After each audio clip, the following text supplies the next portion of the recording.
welcome everybody to another episode of the Oreninc podcast series. This is episode number 5. I'm joined by David Erfle, the junior minor junkie, live out of California. David, thanks for making the time this morning.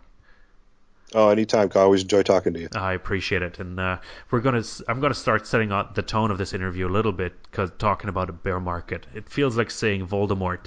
It's something we shouldn't be talking about, but the numbers just direct us into that direction, sort of, and they set the tone as well. And I was quite impressed. I have to admit, I watched John Kaiser's speech at the Metals Investor Forum last weekend. And in our interview during PDAC, he refused to use the word bear market, and he called it the market lull. But now he went all out and said, we're in the bear market again. And I do have to say, I do kind of, yeah, I agree. I agree. Like the numbers here at Oreninc exactly show the same thing. The number of financings last week dropped to 13. Number of financings that were opened last week, and that is the lowest number we've seen all year. Besides the PDAC week when everybody was traveling, we've seen 11 financings, so 13 is terribly low, and the total dollar amount announced was only $38 million. So we are back at 2015 levels. The total number of financings anyway is at 2015 levels, or right between 2015 and 16, and the numbers show we are in a bear market.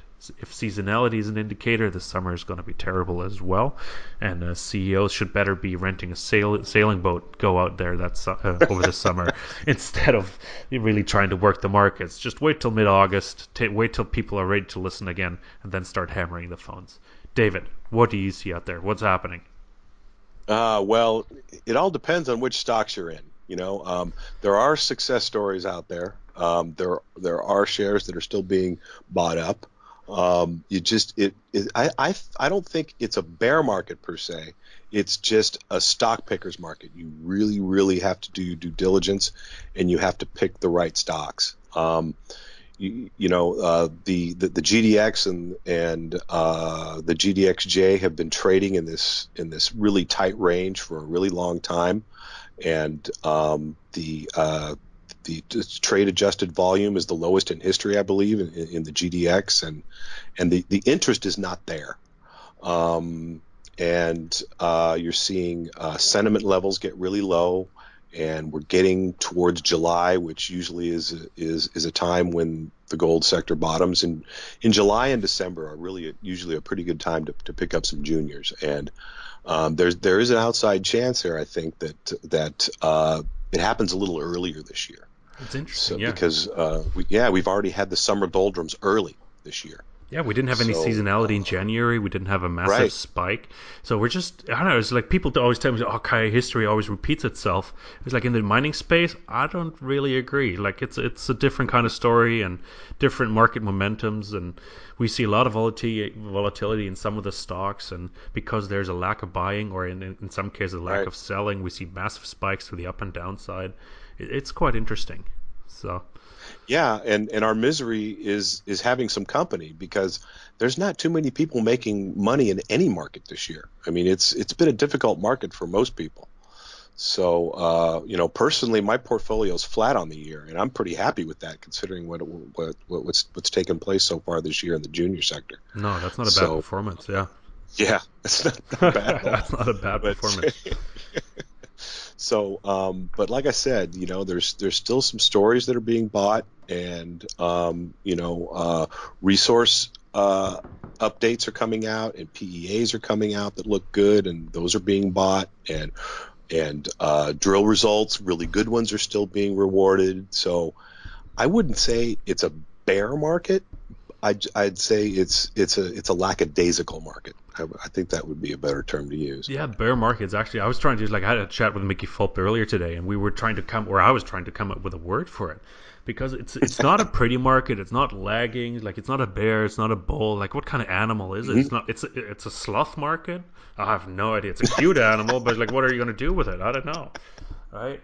Yeah. So it's just dragging on. There's one thing you don't want to do. There's one thing you don't want to do, though, is you don't want to sell. I mean, sure, have a lot of cash built up, which I do, but you don't want to be selling things because there's lack of interest in the sector here. I mean, look at the fundamentals of the story that you placed your bet on, and it's really difficult to go just by technical analysis in a lot of these juniors, and it could really bite you in the butt if you sell too if you sell too soon. You just base your buying and selling on the fundamentals of the company. Is their project high margin? Is it in a large land package? Is it in a safe jurisdiction? Do they have enough cash for the rest of the year and into next year? Is their management team solid? Is their share structure really tight? And hold those stocks and chart those stocks if you haven't if you're planning on buying them. Wait for a good entry point. Kind of just hold your nose, buy them, and then just wait. And I'm pretty sure you'll be rewarded down the road. No, exactly. And my presentation in Vancouver was actually called Black Friday discounts all summer long. I think that's quite fitting. Yeah, And absolutely. Yeah, yeah. no, it's like one thing. Like I talked to my broker. I think I mentioned that during the last interview. I talked to my broker a couple of weeks ago, and he said, or I told him, like, oh, I need to clean up. I want some liquidity in my portfolio. I was like, want to buy some opportunities maybe. And I was like, here's the few, like 5 or 6 I had in my portfolio. He's like, hey, what do you think about selling them? He's like, yeah, I personally buy all of them. It's like, crap. So I don't want to be selling them. He's like, why would I be selling them to my broker? So what does he know, right? So there are a lot of wait and Right. see stocks in my portfolio. Actually, a couple turned out decently okay. Like there was Valgold that's got taken over Hmm. by Metalla. That was a nice double in the portfolio. But other than that, it's like there's still wait and see. A lot of drilling happening over the summer, as you said. Quite a few companies still have money in their till, so they raised money in 16, 17. They've preserved cash. They're drilling now. But I'm quite curious to see what's happening in September with the markets, Hmm. especially when a lot of companies come back after the summer, after their field season, say, "Hey, these are our results. Give us some cash for 2019." So that's going to be interesting because now comes crunch time, I think. So Right, yeah, I right. think I'm going I to quote agree, and John Kaiser again real quick because he said only 400 companies of the roughly 1,400 companies actually do have meaningful cash or meaningful cash balance to actually do meaningful uh-huh. work. I thought that was quite interesting. So I think come October we'll see crunch time. Yeah, I agree, and I'm really looking forward to my favorite conference this year, which is the Beaver Creek conference in September. I think that's going to be well timed to talk to these companies that you're interested in or that you already own, and get up to date on what's going on with them. Exactly. Get ready for financings. Maybe preserve some cash, and Right. position yourselves exactly.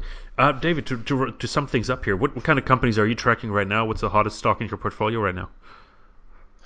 The hottest stock in my portfolio right now, there's a couple of them. One is Novo continues to rise. That Pilbara story continues to gain traction.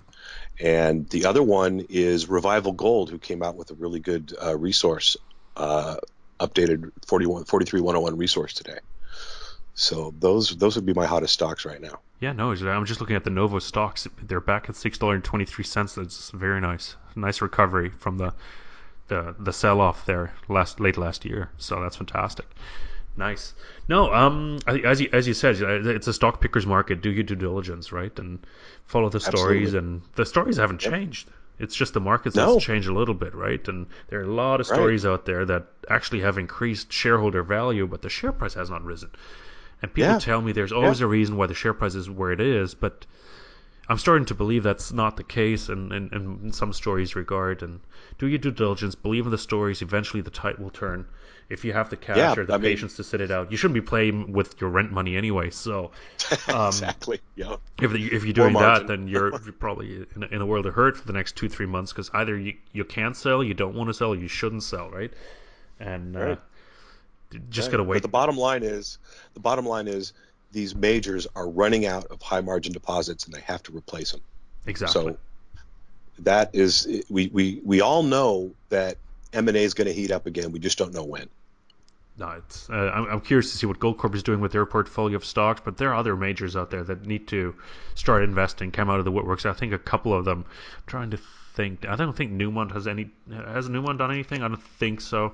And a couple No. other of the bigger ones have stayed fairly quiet. I think Kinross. No, I don't think Kinross has come into a junior either. Please send me an email if I'm wrong, but Yeah, not that I recall. I think that the last big one was Barrett getting into Midas. yeah, exactly. But other than that, no, I think there will be some other action. And was the Goldcorp CEO said on Bloomberg actually he loves Nevada and Peru, so that would perfectly complement the portfolio. So I'm curious if we're going to see some action there. Awesome. Yeah, that yeah, yeah. Yeah. No, it'd be great for the market, and we do need some black swan event. We definitely need some drill success, and at this point, I don't even care which company it is. If I don't own it, perfect. Exactly.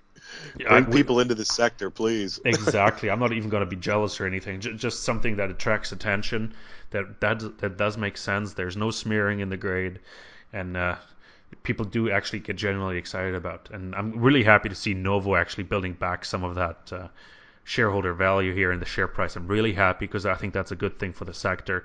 I really hope that thing holds up to a degree or holds the share price so people don't make money. I know a lot of retail investors are in this stock, so it'd be good for the markets. Yeah, I mean we're waiting for that major discovery to bring all the retail back into the sector, and Novo ticks all the boxes for that possibility. If it only So weren't placer. That's the thing. yeah, I mean, yeah, that's the big thing. Is it going to work economically on a large scale? And they can't drill it. They're just going to have to start mining it, which they're going to do I think beginning of next year they're going to start trial mining. So Just get a dredge out there. Just go dig it up. exactly. Yeah, it's just Hoffman and Schnabel it, okay? Just Exactly.